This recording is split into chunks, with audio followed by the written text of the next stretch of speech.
What's up everyone, Admin here, and we're coming to the final parts of the training already. Now before we get started, I want to make sure that you have already followed through on all the past weeks training in Facebook advertising, and more importantly that you have already taken action. And how do we know that? Is that you have already started running ads on your own. So the purpose of this whole module is to show you how Facebook advertising can be optimized and can be tweaked along the way. So in this video, we're going to talk about removing the losing ads and keeping the winners, and how to split tasks or how to tweak your advertising further. Right off the bat, I'm going to show you an example of one of our clients, and this is a rather unique client because we had picked up an aesthetic clinic and we're running a lead generation campaign for them. So whether you're selling your own digital product or you're selling your own e-commerce product, or even run a lead generation campaign to a service, whether it's your own or other people's, that's okay. It's pretty much the same mindset and mentality. And I think this just goes to show how versatile Facebook advertising can be. Now what you're seeing here right now is a lead generation campaign for the aesthetic clinic, and this is one of the ad sets, and you'll see here this is ran for pretty much a half of the month actually, and we started off originally with a video campaign, so that means there were no other image ads, it was just a video.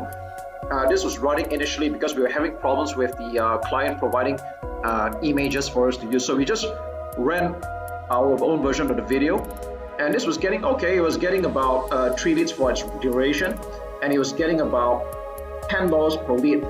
Now this could have been better, even though it's still profitable, because this aesthetic clinic is clearly selling a high ticket service where their clients would eventually enroll into a yearly package or a semi-annual package. That's okay.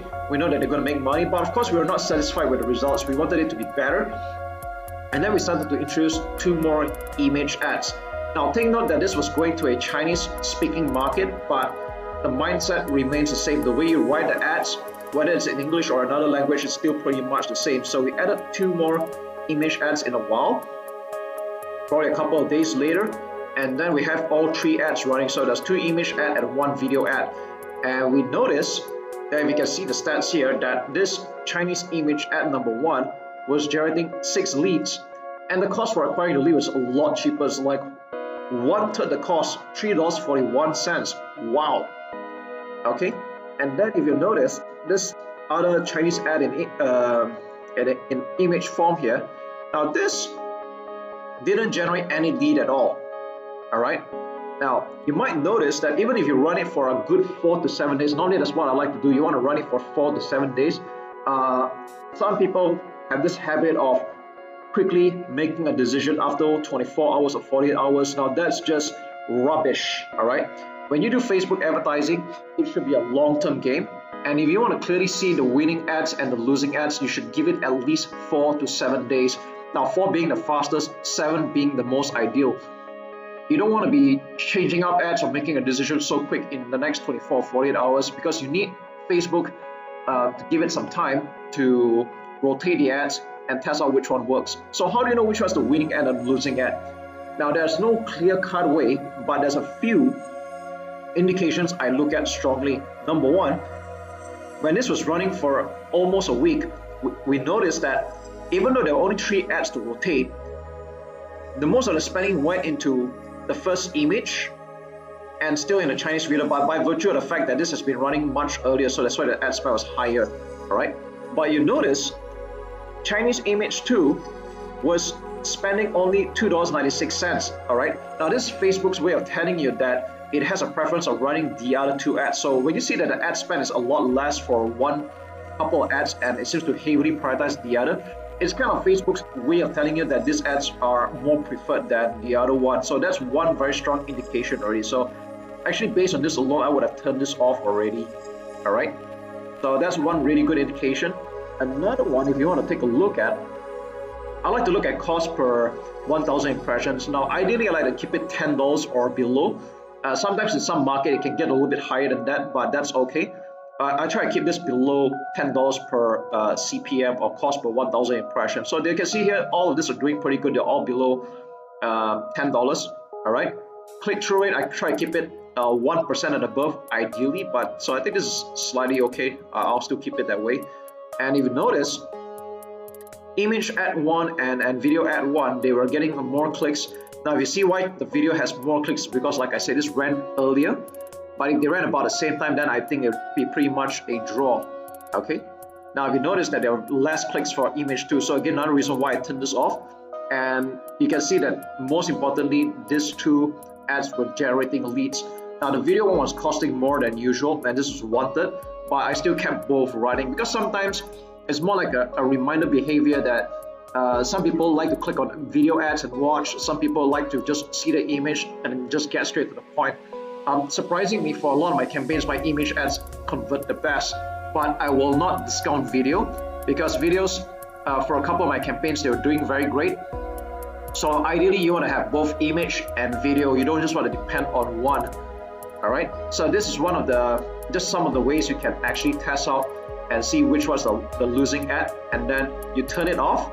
Okay, I don't recommend deleting it because I like you to have a record of what was going on, so don't delete this kind of ads, just turn it off. All right, and then when you have these two ads left, if you want to continue split testing, which I recommend you to do until you're happy with the results, then you can start adding in more images or more ads for you to test out. However, I will not recommend that you test more than 5 in a row, because even if you have a large ad spend, Facebook is going to struggle to rotate the ads because there's just too many ads to choose from. And if you're playing on a small budget, then the problem will be even more apparent. So normally I will keep it about 3 to 5 ads to split test at any given time. Just like this one, it was 3 ads. Okay, so maybe I'll just show you another example. Let's take a look at the English ad, which is pretty much the same thing. This is targeting the English speaking market. So you can pretty much see that they are the same ads, just that it's written in English this time. Okay, and again, if you notice, now although this campaign had ended, because this was running for only 2 weeks for the client, if you notice that this was running at pretty much about the same time, and a lot of the ad spend was going towards the video version. All right.